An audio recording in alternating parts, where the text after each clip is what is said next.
Good evening, everybody. I would like to call to order the regular meeting of the Monee Village Board of Trustees, June 8th, 2022, 6:34. If I could please ask Pastor DeVries to come up for the invocation.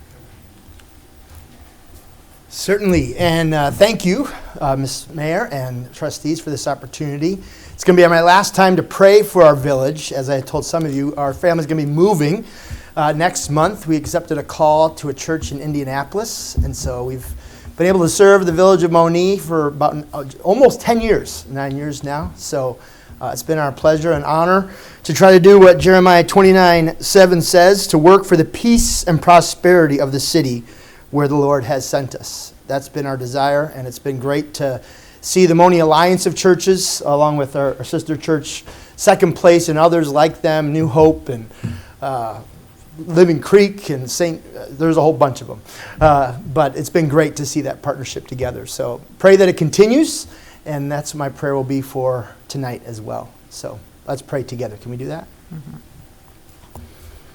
Father, we thank you for you being God, for giving us life today, for the breath that we have in our lungs that has brought us through a busy work day and brought us to this time now.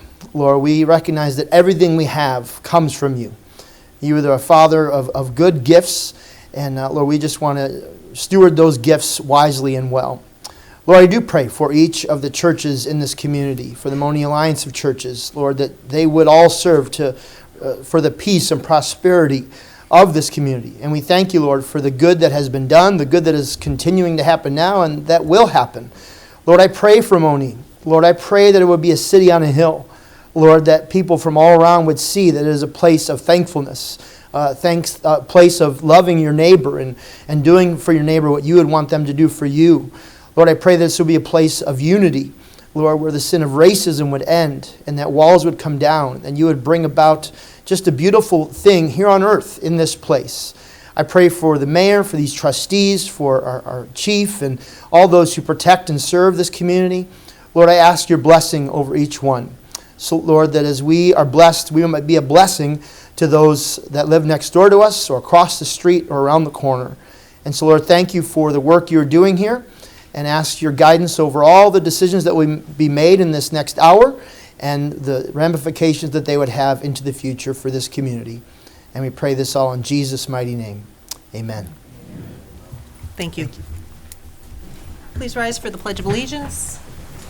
I pledge allegiance to the flag of the United States of America and to the republic for which it stands, one nation, under God, indivisible, with liberty and justice for all.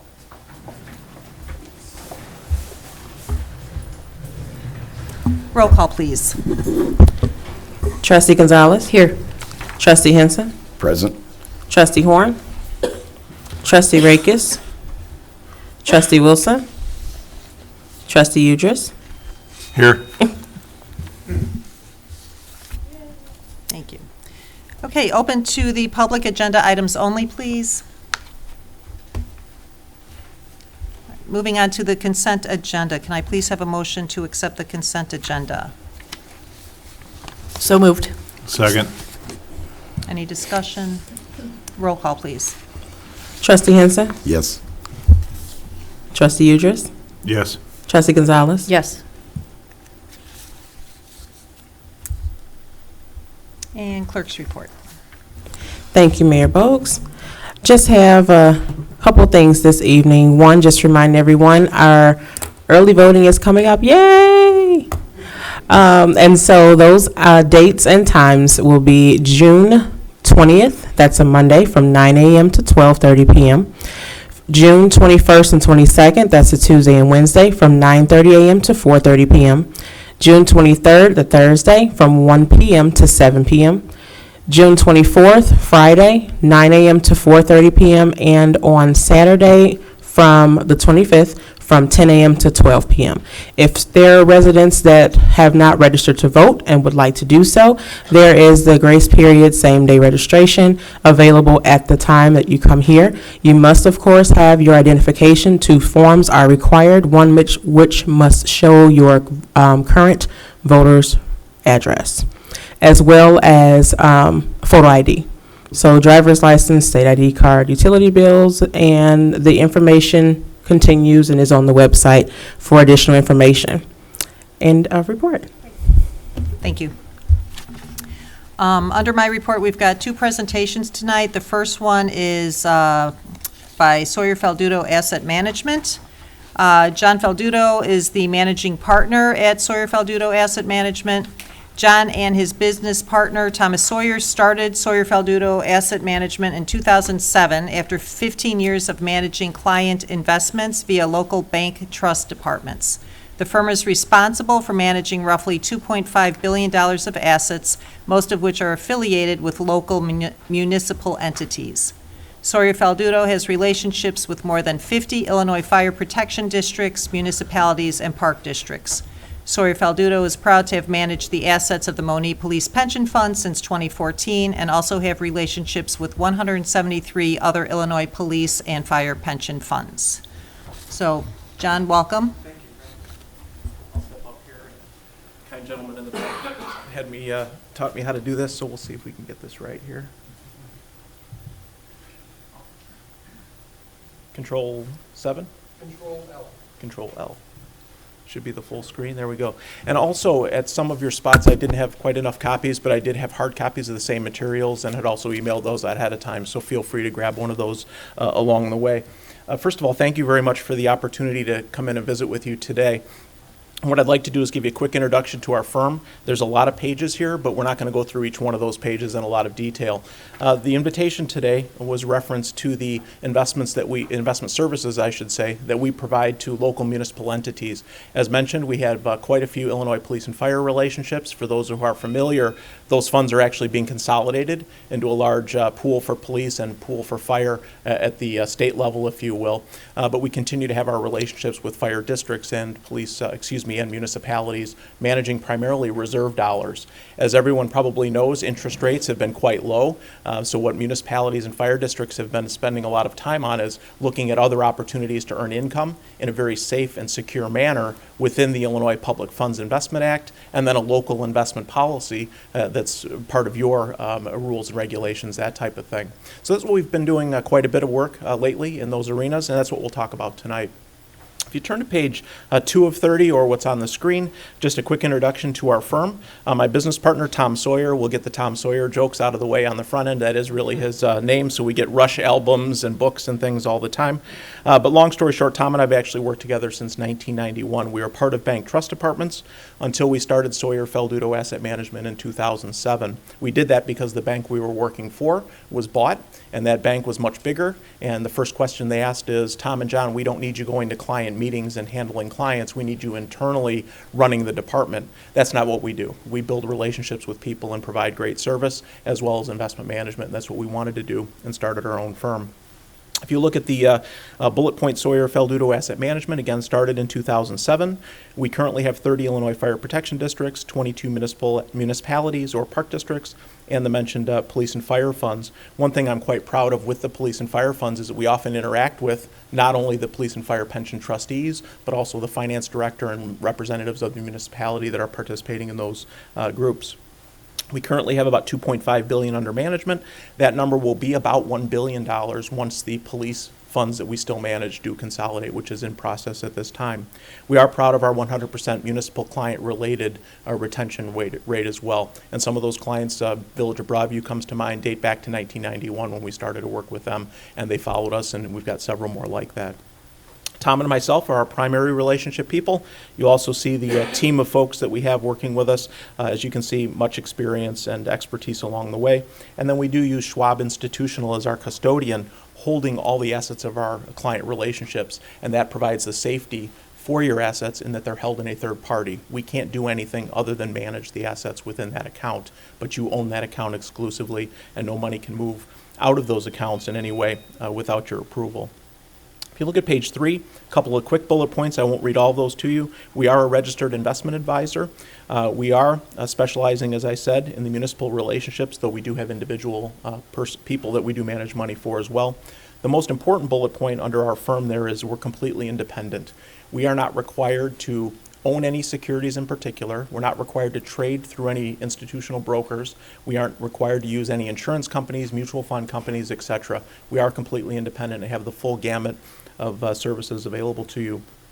If you look at the independence, I mentioned earlier a moment ago the independent nature of our business, but also the compensation structure. I want to highlight that the only compensation we receive in any way, shape, or form is a fee that we charge for our professional services. So what we don't do is make trading commissions, if you will, or get kickbacks under the table, above the table, services, etc. It's completely fee only from our perspective.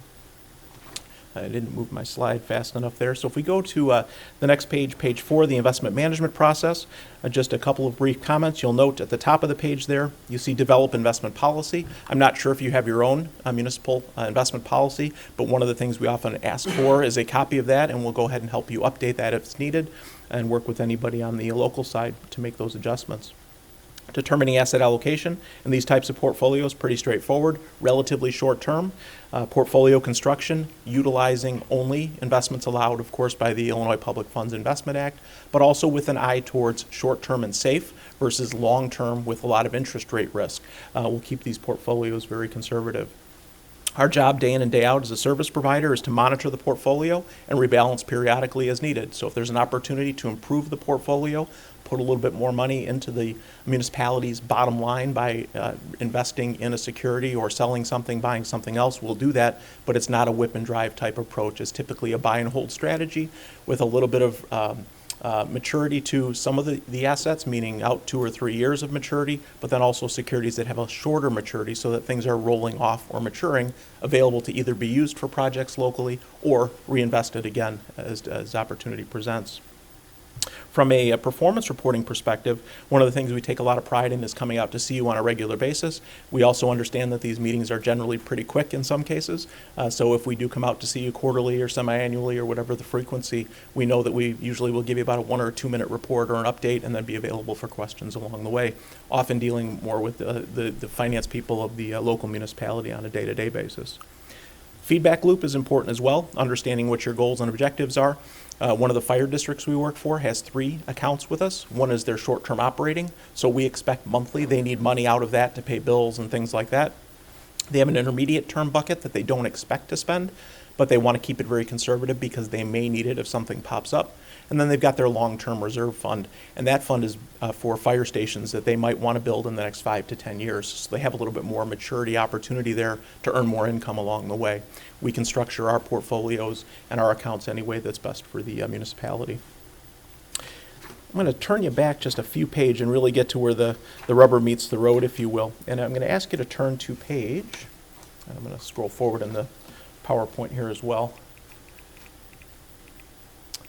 If you look at page 12 of 30, I did include a list of all of our municipalities, library, park district type clients.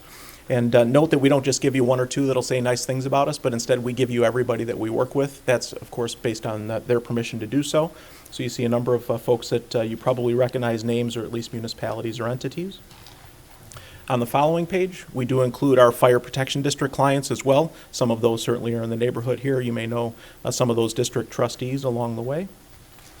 And then I also always include our police and fire references because, again, there's often a lot of overlap between the municipal finance department as well as the pension clients that we work with. So you'll see, again, the 174 police and fire pension funds that we do business with there on those subsequent pages. Now, getting to where we really want to talk about how the numbers have shaped up lately. For those who have been paying attention to interest rates, you know that at the beginning of the year, interest rates were quite a bit lower than they are today. Interest rates have gone up, which has caused a little bit of depreciation in some of the bonds that we own. However, they're always going to mature back at par value. So again, it's what we would call a paper loss or an unrealized loss. But what's occurred is yields have gone up dramatically. So if you look at the page 21, we did prepare this a few days ago, you can see the yield environment as of June 30th. And you can see that safe types of investments were allowed to invest in: treasury notes, CDs, government agency notes, taxable municipal bonds. There's even a little bit of an ability to have some corporate exposure, though most of our clients don't have that.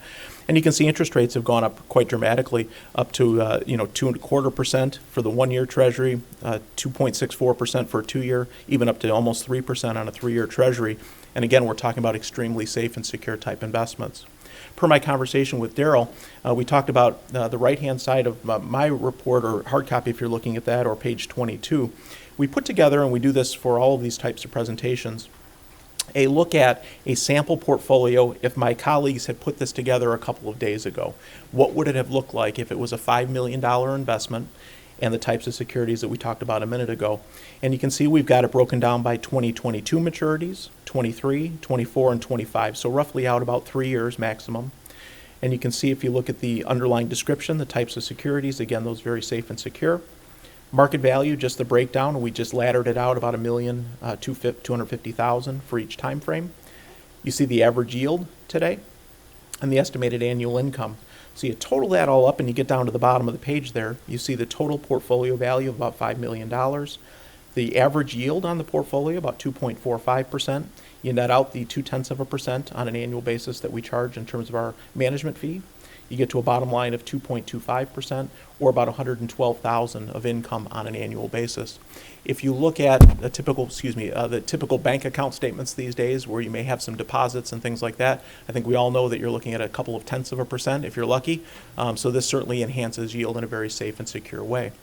The only other question that comes up, or the thing that I always like to point out in these situations, is there is going to be a little bit of fluctuation in the value of any bond portfolio. And that's what we experienced so far this year. For those clients that had a portfolio that was put together back on January 1st, for example, if that portfolio started at $5 million on January 1st, as of, say, quarter end, March 31st, it would have been worth less than $5 million. The reason is interest rates have gone up. The value of bonds that are owned drops down a little bit. But remember, everything we own has a maturity date and a par value. So if everything was at par on January 1st and went down to something below that on March 31st, it's going to mature sometime in the future at that par value. And you get the interest you've earned along the way. So the bond portfolios, if we don't sell everything at the wrong time, will have a positive return over the long haul. It's just you have to put up with a little bit of volatility. The benefit is, unlike stocks, it's not volatility that we don't know what the definition is going to be or what the outcome is going to be. So that's the environment that we're in, a very safe and secure alternative to cash to add some bottom line yield to the portfolio and to the municipality. And then the last couple of pages is a sample of one of the quarterly reports that we do provide. In this case, it's a fire protection district, and I did just put in one out of several pages in the case of certain schedules and things like that. But it gives you a nice look at the information on, I'm not doing my PowerPoint duty here up on the screen. If you look at page 25, it's a nice listing of the allocation at the top of the page, how much is invested where. You've got cash flow reviews, so you've got month to date, quarter to date, year to date, and since inception, so you have a very nice idea of how you've done in both the short-term and long-term periods. Projected income and maturities, that's helpful so we know, again, what the cash flow is. If you have something you're planning for on a going forward basis, we know when the cash will be coming in or coming due. And then on the page 26, there's a nice summary of the relationship from the start. So you can see in this case, you work from the bottom up. This relationship started back in the third quarter of 2015.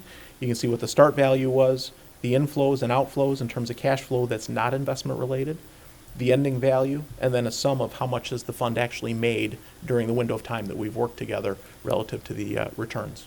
So it's a nice summary, pretty easy to understand, gives you what you need, and we certainly can give you more detail, but most are pleased with the information provided.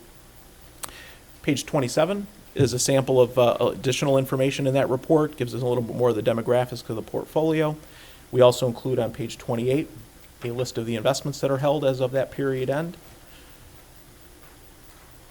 And page 30, we always include a list of the transactions. And what I don't want you to think is, boy, they're buying and selling a lot. No, that also includes any interest payments that came in or any other cash flow that's not investment related, plus any interest payments that came in or any buys or sells that we did during the period.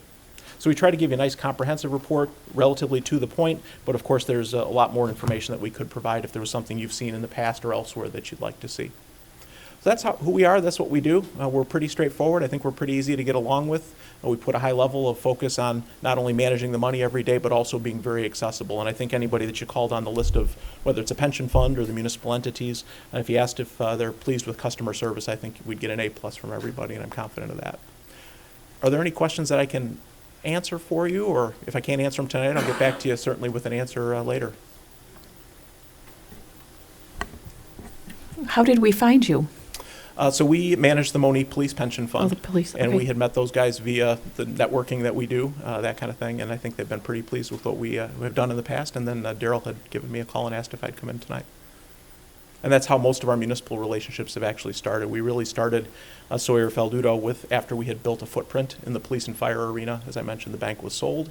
So we said, you know what, let's move on. We had non-compete, non-solicit agreements with the bank. So we had to kind of start at ground zero for the first couple of years. But we're proud to say that we, again, ramped up pretty quickly to where we are today. And then had these opportunities based on that pension business a lot also. Other questions? What is your fee structure? Yeah, 0.2% or 20 basis points on an annual basis based on the market value of the assets that we're managing. So again, it's very straightforward, and that's the only compensation we receive. And it's also on every statement where we take the fee. And we do charge that fee, 1/4 of that fee each quarter end. So if you think about if we started to work with you, say on July 1st, the first fee would actually be charged as of September 30th for the work that we had just done for the prior quarter, and that would be 5 basis points, 1/4 of the annual fee. Sure. Other questions?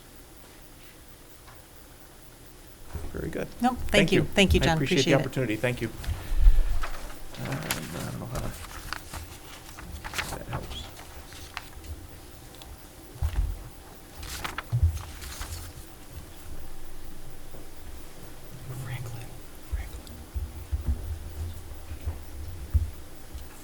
All right, next up, we've got a presentation regarding the Administrative Justice Program, and Andy Franklin is here to tell us about it.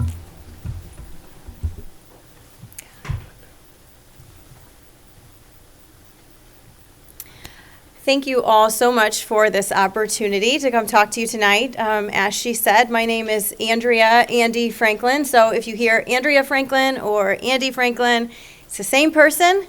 It's both me, and I am very excited and grateful for this opportunity to come talk with you guys. In the civil justice system, which includes things like family law, healthcare, veterans benefits, and things like that, there are approximately 150 million new cases every year. That's a lot of cases. Most of these are never actually going to need to be represented in court, and a lot of them can be taken care of, but they do need legal advice and legal guidance and help.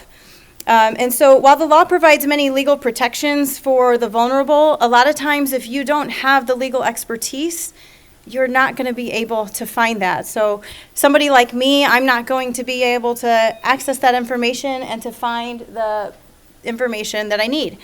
So a perfect example of this is veterans benefits. So if you take a look at the veterans programs and things like that, if you look at the success rate of veterans who have utilized legal advice in the process of filling out their claims, they have a 144% higher success rate than people who do it without legal advice, the people who try to handle it themselves, which to me that's just incredible. And I just think that shows the life-changing impact that a lawyer could have on somebody's life. They're actually able to access these benefits that were owed to them. They just didn't know how to receive them. So if you were accused of a crime, when you were in the criminal defense system or the criminal justice system, if you were not able to afford a lawyer, you would be granted a public defender, right? So you have a right to an attorney. But what if your problem is not criminal in nature? What if you are simply taking care of your elderly mother who has dementia and you don't agree with your siblings on what the best course of care might be for her? Now, I worked in hospice care for almost a decade, and I cannot tell you how many times we saw this situation happen over and over and over, where people just don't agree on what the best course of health care might be. Now, you probably have already given up your job to take care of your mom, and your finances are probably very tight. So where is your public defender?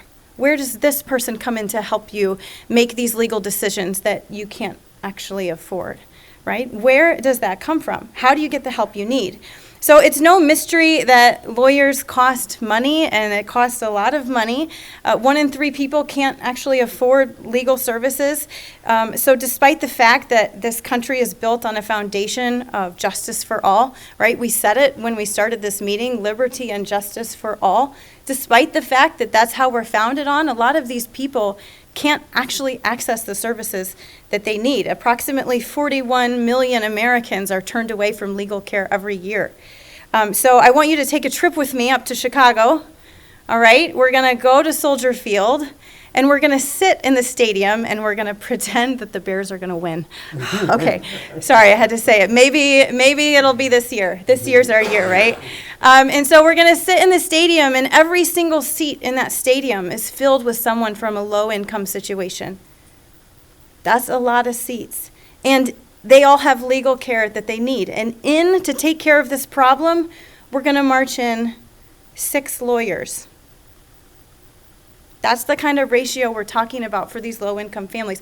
6 lawyers to come in and handle, approximately 60,000 seats filled with people. Now, if these lawyers worked 24/7, nonstop, didn't sleep, didn't eat, didn't take a break for the bathroom, it would take them approximately 6 months to get through everybody, and that's only giving them about 30 minutes each. So not only is affordability a huge problem, but so is access. How are these people accessing the care?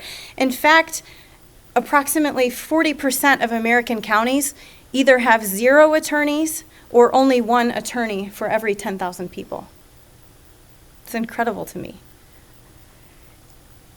A recent 2022 Justice Gap study by the Legal Services Corporation revealed that low-income Americans don't get enough help for 92% of their legal issues, their civil legal issues. And these are substantial problems that they're having. And 3 out of 4 low-income households experienced 1 or more legal problems in the last year. And some people experienced more than that. Over half of them said that these problems have impacted them, their mental health, their physical health, their feelings of safety, their ability to have relationships with people. You know, these people are living with this crisis hanging over their head. They don't know where they're going to turn. What are they going to do? And let's talk on a global scale. Okay, now I am a huge fan of the United States. Born and raised here, love it. But there are some problems every once in a while, and when we look at how we're ranked globally, it causes us pause for what we're doing. The U.S. was ranked in 2021 by the World Justice Project, along with 138 other countries. And I'm specifically speaking about access to affordable legal services in the civil care system, okay? That's what we're talking about here. And out of 139 countries, what do you think we ranked? 126. 126.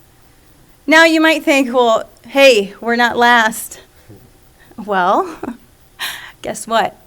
We were dead last out of all the first world countries in affordable access to legal care. That means we were behind Russia, we were behind China, we were behind Iran.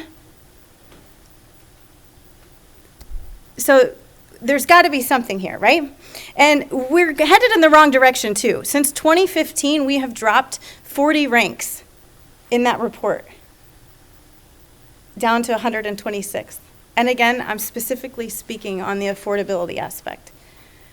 Now, I've brought you a lot of problems today, but I don't want to be known as Andy, the problem bringer. So I want to come bringing a solution too. So the solution is to provide low-cost access to legal services in as many places as possible. And Monee can be one of those places, and Monee is going to be one of those places. And so this is what Administer Justice has been seeking to do for the last 20 years, and what we're still aiming to do today. So I recently became aware of Administer Justice, maybe it was March of this year, and I listened to a presentation that they did here in town in Monee, and I thought, wow, this is fantastic. We've got to do this. I hope somebody else does it, right?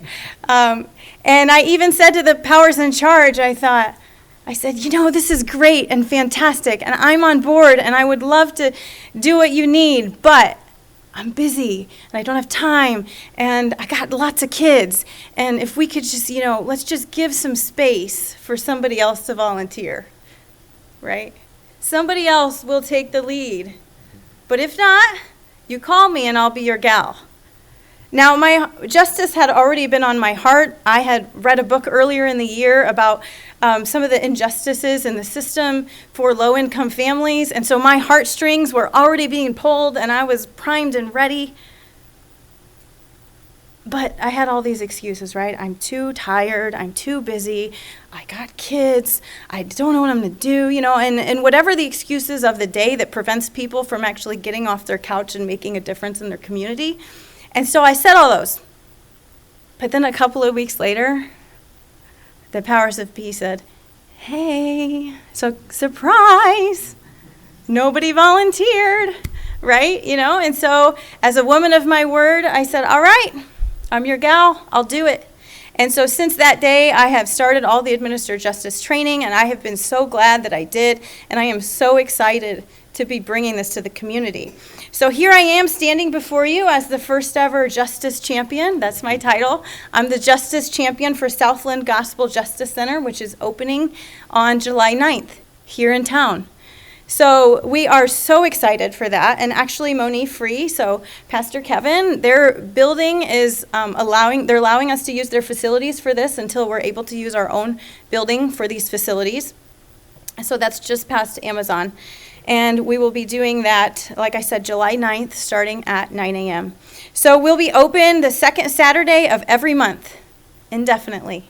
And we specifically picked the second Saturday of the month because it conflicts with the fewest holidays, right? So we're not going to have to reschedule and replan and have people thinking, but what about Thanksgiving and Christmas? No, it's okay. We got it. We picked the second Saturday of the month. We're good, right? So we want the people that come into our center to feel a sense of support and a sense of peace from the moment that they walk in. We want them to know that they're not alone, that this chaos that has been encompassing their life, that we can help with that, right? A lot of times it's a matter of understanding the situation and what's going on, and they just can't do it by themselves. They need somebody to come alongside them. So we want them to know that we're here, and that there's hope in that, and that there's hope in the love of God, and we're going to combine those two together. And so we want to help our vulnerable neighbors, and we want to do that. We're providing free childcare as well. So I'm a mom of 4. My oldest is 6. And I got to tell you, I had to go to the dentist the other day, and paying a babysitter so you can go to the dentist is really not fun at all. Right? You're incurring a medical bill and paying a sitter. Not fun. So if you're going to pay a sitter, it's much more fun to go to the movies or something. But we want these people to be able to access the care, whether they have kids, whether they don't. So they can come in, we'll watch their kids. They will meet with our lawyer for approximately 45 minutes. And during that time, the lawyer will talk through their situation. What are they doing? How are they feeling? Who's causing them problems? What can we do to help? And during that situation, they'll come up with a next steps plan. So based on your circumstances, what options do you have? Maybe it's just understanding paperwork. Maybe it's creating a will or estate planning or something like that they just have needed some advice on, but they haven't been able to access the services. Now, it does cost $30. There's a $30 copay, and that is there to help cover costs of supplies as well as insurance for having people in the building and as our organization. And we also, it kind of provides a level of responsibility and a level of involvement from those who sign up. If they've paid, they're much more likely to come and to take it seriously and reap the rewards of that. So if they come in, a lot of times that 1 45-minute session is going to be enough to handle whatever situation that was. Like I said, maybe it's veterans benefits and they're having trouble understanding the forms or something. That 45 minutes might handle it.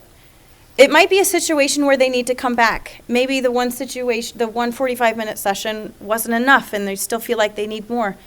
Every subsequent visit after that is free of charge. So every time they come back for that same problem, it's not $30 every time. It's the one-time initial $30 fee, and then come utilize our services as much as you need. Now, why am I here telling you about it? You guys are probably not our low-income target audience that we're trying to serve, right? So why am I here? Because we can help more people if we can spread the word, right? You all have a specific sphere of influence, and you know people who know people who know people who can help us get the word out. Because the more people that hear about it, the more neighbors that know about it, the more likely we are to actually serve the people of this community. So many times low-income individuals are not able to make the best life decisions simply because they don't have all the information. They don't have access to everything. You know, I don't mean to make light of it, but I think about it when I go to someone's house for dinner and I help myself to seconds, and then they're like, would you like some apple pie and ice cream?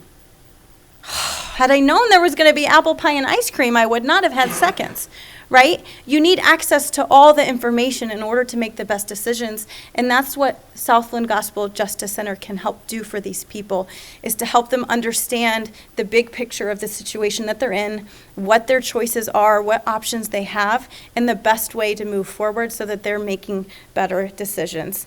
You know, and as I said before, I'm the justice champion for Southland Gospel Justice Center.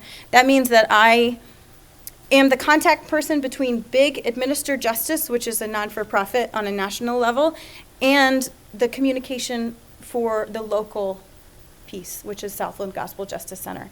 So there's a whole team of volunteers that are coming alongside me to make this happen, and I could not do it without them. And I wanted to introduce you to one of our volunteers. This is Maurice Simmons, and he is going to be our community advocate.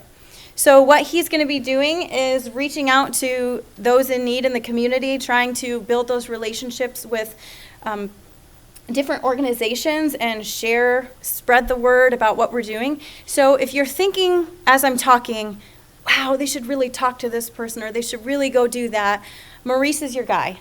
Okay, he's your contact, and I'm more than happy to go do it too, and I would love to do more presentations and help spread the word, so you just let us know. This is not the first time that Maurice has had a heart for helping low-income families. He's got a track record of this, 20-plus years of working in food pantries and ministries with homeless shelters and working with young mothers and things like that. So he's just an incredible guy with an incredible heart and would love to help this community even more. So as I close out this time before you, I asked him if he wanted to say anything. He said, I'll just smile and wave. So he's done. Didn't he do a great job? It was great. High five. All right. So as I close out my time before you, I want you to remember that our grand opening is July 9th. So next month. We're so excited for this. And we want you to help us spread the word so that we have more clients than we have time. Because then we can recruit more lawyers and more lawyers to help volunteer their time to reach more and more people. And that is the goal, is to really change this community through that. And we will continue every second Saturday of the month from here on out for as long as we've got time, right? We'll be doing this. So think of your vulnerable neighbors. Think of things like landlord and tenant issues. Think of healthcare issues. Think of veterans benefits, custody battles, issues with exes. All of those sorts of things are things that we're here to help in that civil realm. So you can help us spread the word. You can help us change this community. You can help us make a difference, and you can help us bring justice for all. Thank you guys so much. Thank you. Yeah, very good. Questions? Oh, Questions? Yes. Yes, absolutely. What kind of lawyer is coming? His name is James Portinga, and he is a lawyer. He's got his law license. He's actually not a practicing lawyer right now, but he's always wanted to use that to help others. So he's coming and volunteering his time to do that for us. Okay, and he's going to be the only one then? Or- As of right now, he's our single one. So the way that works is people can sign up online for an appointment, and so he'll be taking, so it's administeredjustice.org/Southland. And if you're wondering where the name came from, we're south of I-80, and we wanted to encompass Monee and neighboring communities so that everybody knew that they could come and benefit from this Justice Center. So they can sign up there for one of the appointments, and each lawyer can do 3 appointments a Saturday. So the more lawyers we get, the more people we can help. So if you know lawyers that you think maybe they would want to donate their time, it's once a month, 3 hours at a time, and that's all we're asking. Yeah. Yes. Yes, he's volunteering his time. Yeah, so nobody's getting paid, like the $30 that's coming in, that's not paying anyone at all. The lawyer's not making money from this, and the lawyer's also not allowed to, use this as a way to recruit business. So he's not talking with people and then saying, oh, hey, by the way, I can help you, like, pay me money. That's not what this is for. And do you know where the next closest? I believe there's one in Matson, is that correct? Yeah. Victory Apostolic. Yeah. Victory Apostolic. We're the only one in Will County? We'll be the only one in Will County. Yes. The only one in Will County. Yeah. Good job, Monee. Any other questions? There's also a national hotline that they can call to sign up if they don't have access to the internet. So those are on brochures and things that we can be sure to pass out. What do you consider low income? They don't have to prove it. They don't have to prove it. So like I said, even a situation where someone has maybe stepped back to help care for a loved one and, they're paying their bills and they're doing fine, but the extra cash to maybe be able to hire a lawyer is not there, that's fine. Come on over. We'll help you. All right. Thank you so much. That's exciting. Okay. Moving on to the officials' reports, Public Works, Parks and Recreation, Trustee Gonzalez. Yeah. Well, you can probably tell tonight's movie in the park was canceled due to the rain and the cold temperatures, and is rescheduled for next Thursday, June 16th. So scheduled next Thursday, June 16th for our first movie in the park this year. And our first farmers market is Saturday, June 18th from 8 a.m. to noon at Fireman's. And already many vendors and looking for more. So if anybody knows anybody or wants anybody to be a vendor at our farmers markets, to please sign up with Diana. Muay Thai, I said that wrong again, didn't I? Muay Thai, Taekwondo, and yoga are ongoing weekly and bi-weekly programs for children and adults. And our party in the park is new this year, and we're excited to meet residents each month, showcasing the 4 different parks. So the first one is June 28th at Sunrise Park. Free hot dogs, jumpies, and games while supplies last, so we can try out all of our neighborhood parks. The Beautification Committee's annual curb appeal contest has many homes that have been entered or nominated, but we know there are many more out there. And this is my personal appeal. If any of the trustees can nominate at least one they think should be included for the curb appeal award, and I nominated 2 today. So please, forms can be found online or at the Village Hall. And contact Parks and Recreation if you have any other questions or suggestions, 534-8302. And as a save the date, July 9th is going to be Kids' Day this year, so always a good time. So July 9th will be the date again, so save the date. And the next one, Monee Women's Club, our next meeting will be next Thursday, June 16th at 7 p.m. It's going to be at Frankie's. So if you've ever thought about Monee Women's Club, know a new member, want to be a member, to please join us next June 16th at 7 p.m. at Frankie's. End of report. Great, thank you. Building Services, Trustee Henson. Thank you, Mayor. We have 45 permits valued for May at $1,067,718. We have 13 homes scheduled for inspection, and we'd also like to welcome the newest member of Code Compliance, Brandon Hawkins, to the Code Compliance family. End of report. Great, thank you. Public Safety, Trustee Udris. Thank you, Mayor.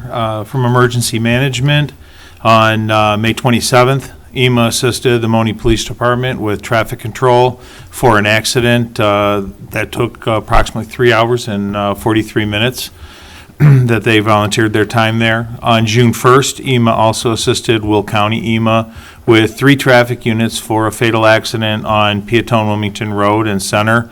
Again, total time on scene was almost 6 hours that they put in there. On June 3rd, they assisted Will County EMA with a light tower for a large structure fire in Rockdale, again, out there for over 3 hours. From our police department, Monee Police has initiated a new program with several of our local businesses, namely the gas stations, truck stops, and hotel zone. Agreements with ownership will allow us to conduct routine community contact walkthroughs 24/7. This will include our K-9 CAP will be involved with that. This extra presence is expected to help deter some of the recent criminal conduct that we've had to deal with in those commercial areas. Monee Police Department received 39 applications for employment, which is about double many of the surrounding agencies. Testing for that will begin June 18th. That is phenomenal. Lateral applications will also reopen before the end of the month. And Monee Police Department wants to thank Randy and his EMA crew. They assist the Monee Police Department on a regular basis, but when one of our own was injured and we were scrambling, his crew took over traffic control for about 5 to 6 hours while they were able to deal with the incident. So EMA responded quickly and with plenty of resources, and they are a dedicated and professional group, and we're definitely very fortunate to have them represent Monee. The last thing that I'd like to bring up, I had a conversation with Trustee Henson and talking about Court Street and the possibility of looking into getting some posted radar signs on Court Street. Thinking kind of 2 signs, one off of like Route 50 going east, and then one from Will Center as they're coming into town. The type of sign that we talked about shows them what their speed limit is, maybe flashes at it, slow down, something to get their attention to make sure that they understand they're coming into an area that has very high pedestrian traffic, especially with the park now as we go through our comprehensive plan and improve that. And part of the goal of that is to get more and more people coming to the park. I think we need to really work on keeping the speed down, making sure that the vehicles that are coming through are the vehicles that are supposed to be but would like to start the process of looking into that. And I know there have been conversations for that. But if we need to have that put on the agenda for the next meeting to really get it started, we'd like to get that moving. End of report, unless someone has something to add to that. Done, anything?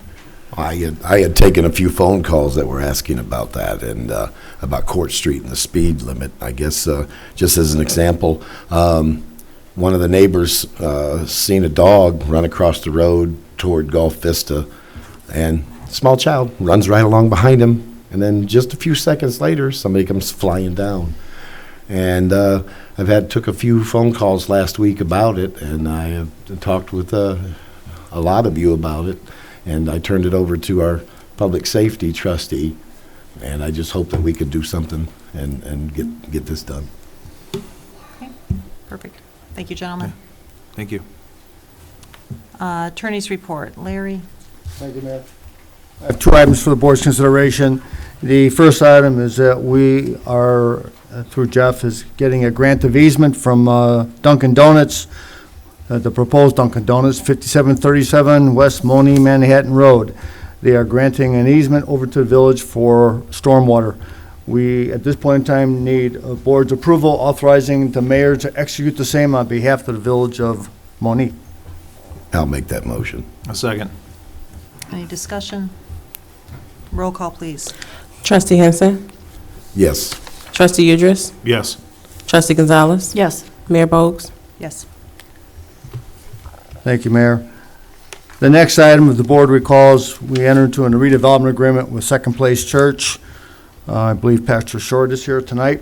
They are asking for their payout request and pursuant to the redevelopment agreement. I believe the pastor submitted all the appropriate Invoices and lien waivers, it's up tonight for the board's review and approval. Make that motion. Second. Any discussion? Roll call, please. Trustee Idris? Yes. Trustee Gonzalez? We go back to discussion. Do we, I don't think I have it in my packet what the request was for. The liens or the, Yep. It's a recent invoice for work that's been completed, and it's been, Do we have a Reviewed. total of those Uh, receipts? I believe it's 23,000. Do you remember that, Darrell? It, I would like that amount, please. Yes.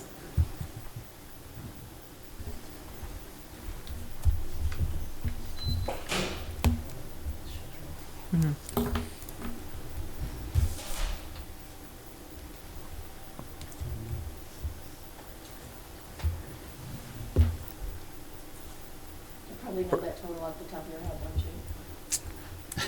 don't you? Tomorrow I will. I want to say, I don't know, I think Andy ought to have just a little bit more passion for administer justice. I would also like to recognize Angela Simmons, who is Maurice's wife, who will also be a part of the team for administer justice, and recognize her as well. And so I'm representing the steering committee for second place and the Main Street building. Just wanting to give just a kind of a quick update.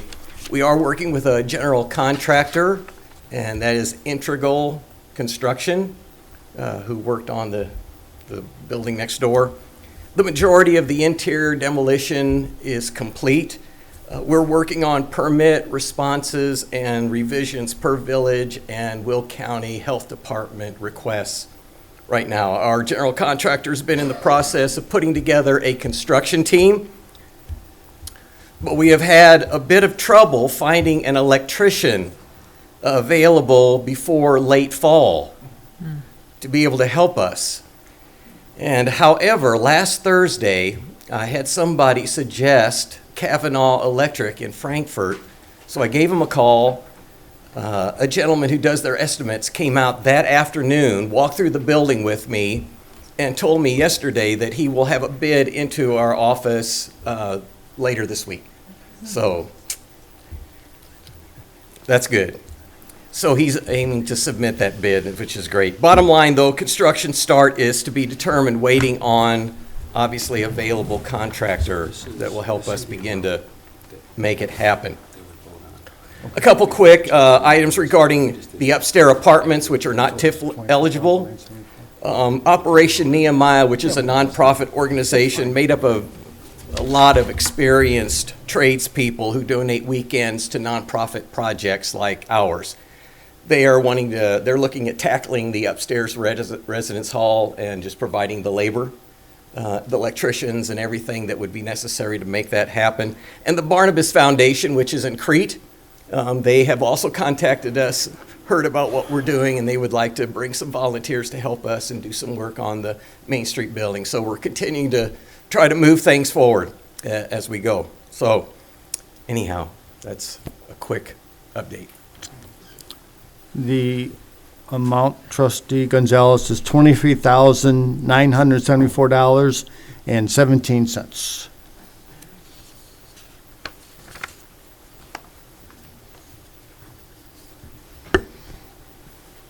I can cast our votes now, yes?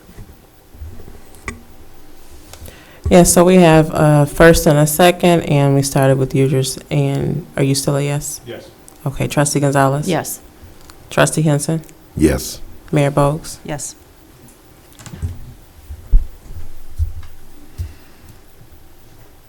Okay, moving on to unfinished business. Larry, I'm going to let you take these, please. Thank you, Mayor. The first item, been requested to look at the demolition of property. The PIN number is 2114-111006. I believe this is the property was damaged, significantly damaged by fire. We can start demolition once we go through the process. The process will take roughly 2 months. It appears as this, at this time, we will not need to go to court. If we send notice to the property owner, the lien holder, which is probably the lender, we gotta make sure she is current with the taxes. If not, then we'll have to send it to the county also.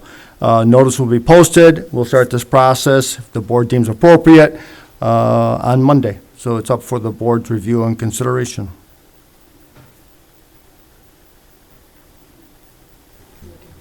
Yeah, yes, motion to- I'll make that motion. I'll second. I'll second. Any discussion on that? Yes. Go ahead.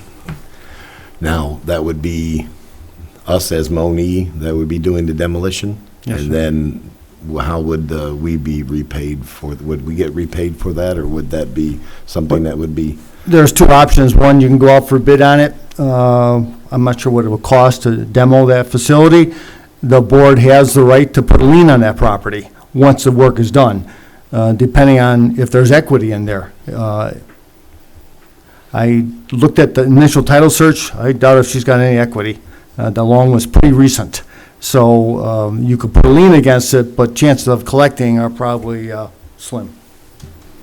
But we would do something to try and recoup the money for the. As we could put a lien on it. Okay. And the reason that we're getting involved with the demo versus their, just having their insurance do it, do they, I mean, is it a safety issue? I mean, which it definitely is, but. Well, there's a safety issue, Trustee Urgis. The other thing, too, is that insurance companies usually don't like to get involved, partly because they got to contact the lender. The lender then has standing to come in and say, it's still our property. It might be a lot, but we could try calling the insurance company. Again, I don't know who she has in the insurance company. She probably had some type of escrow with her lender. Her lender's out of state. It's called Caliber Lender, which I'm not sure where they're at. But if it's a life safety issue, it's probably more appropriate for the village to proceed. In order for the insurance company to do it, they would need probably 3 to 4 months in court. We have more standing than they do.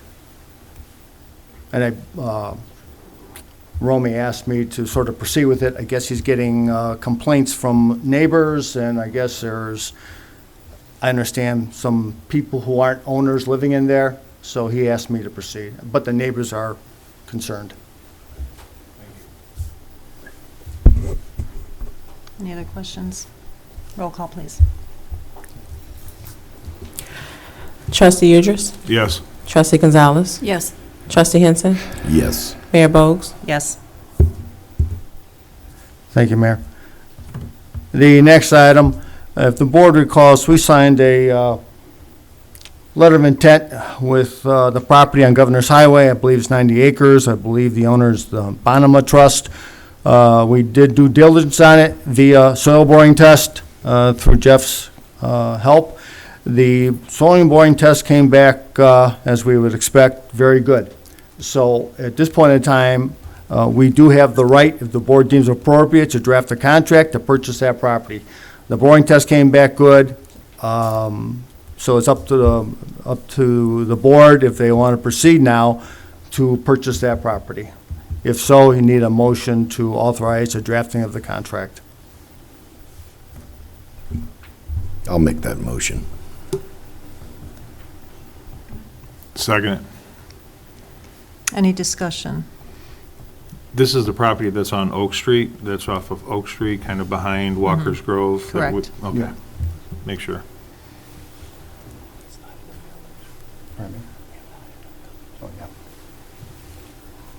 Any other questions? Roll call, please. Trustee Gonzalez? Yes. Trustee Henson? Yes. Trustee Udress? Yes. Mayor Bogues? Yes. It should be pointed out, too, this property at present is not within the village boundaries. So we will have to annex the property, but villages do have the right to go outside their boundaries to buy property. It's happened before, but if the board wants to, we'll be contiguous at that point in time. So once we purchase it, we can annex into the village coffers, so. The next item is, if the board recalls, back in November, I believe, I was authorized to draft the contract And I have the PIN number 21142301-005. That is the little piece that we bought from Northern that we no longer need. We got one bid on it, and that was from Mr.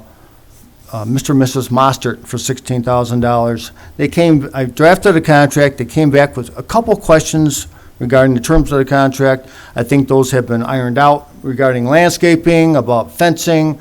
And I said, our main concern, Paul, is that it's kept up to code. And he said he will. He did find out, though, that he's not going to be able to park as many cars on there that he had thought.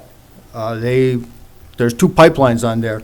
And one company said they don't care, no parking. So he said he's going to have limited amount of trucks and vehicles on there, but somewhat probably disappointed. So I will have, I don't think any action is necessary, but I'll have the revised contract at the next board meeting, and I anticipate a closing 30 days thereafter. So, but no action necessary. I just brought it up for just for review. Okay. That's all I have, Mayor. Any questions on the piece of property for Larry? Okay. All right, thank you, Larry. Any new business anybody has? Open to the public, non-agenda items. Feel free to come on up.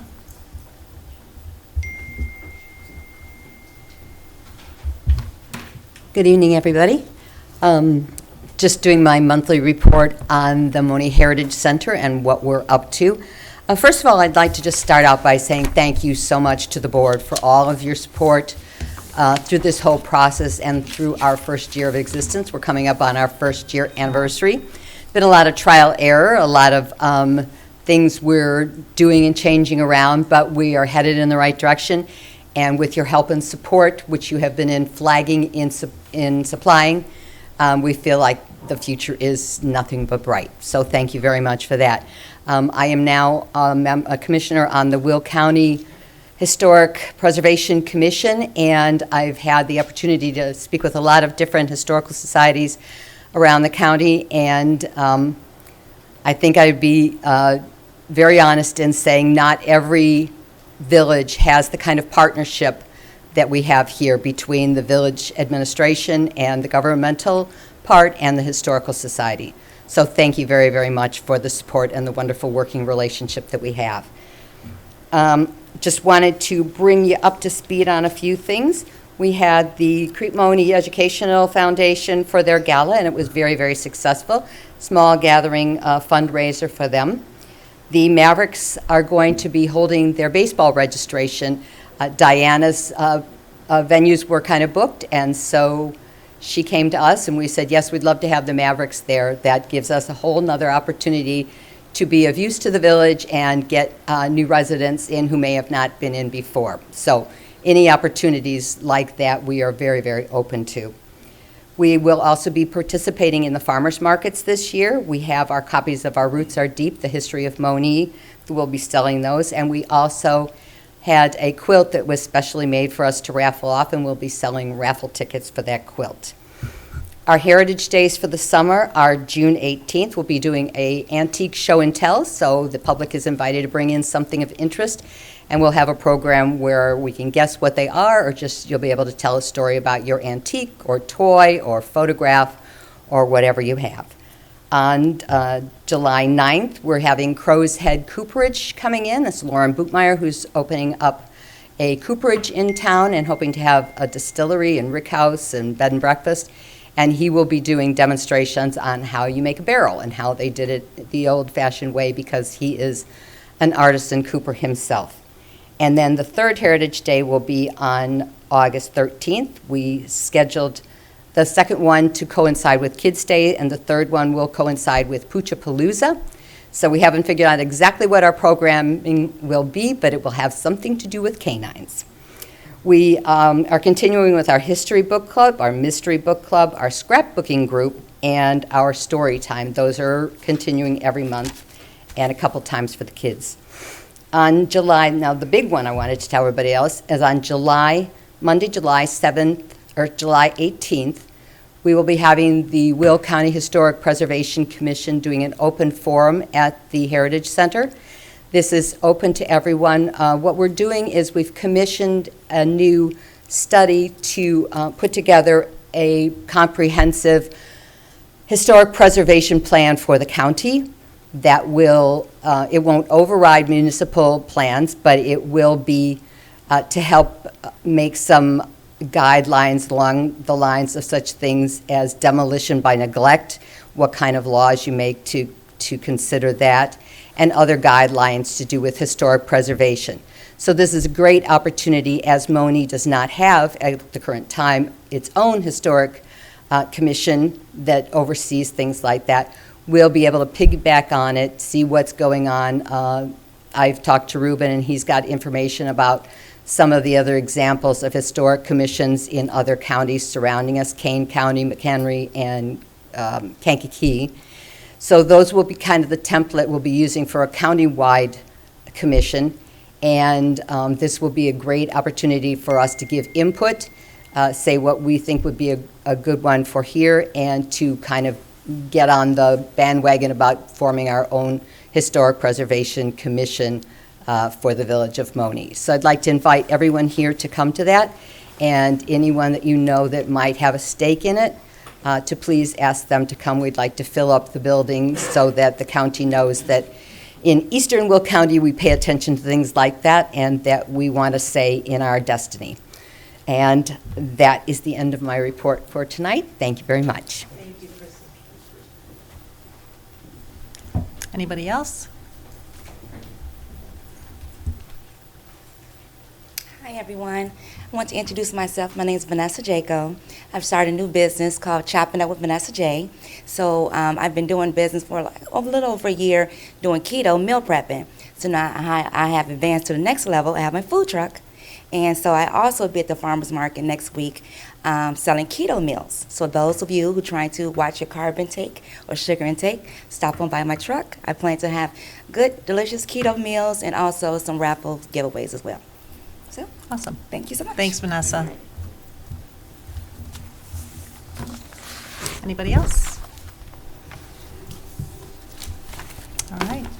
Can I please have a motion to adjourn? I'll make that motion. Second. Roll call, please. Trustee Henson. Yes. Trustee Udris. Yes. Trustee Gonzalez. Yes. Mayor Bogues. Yes. 7:41 PM.